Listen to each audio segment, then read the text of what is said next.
how to get a book on iPad Kindle. Hey everyone, welcome back to the channel. If you are new here, don't forget to hit the subscribe button and turn on the notification bell to not miss any updates. Today I'm going to show you how to get your favorite books on the Kindle app for your iPad. If you love reading, you're in the right place. So let's dive right in.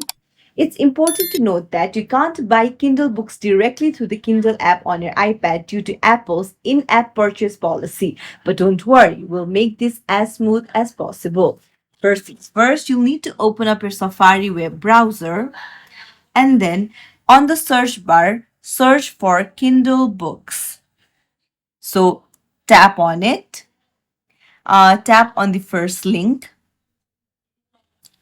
and here you'll be able to browse all the books that you want. So just tap on the book that you want to buy. And then if you are not signed into your Amazon account, you'll need to do that now. So now to purchase, you can see that buy now with one click option.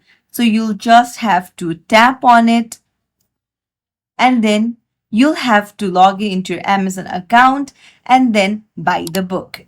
And after you've bought it, you can just go to your files and then you'll find that book right there. If you found this tutorial helpful, don't forget to like and subscribe to our channel for more tips and tricks. Thank you for watching.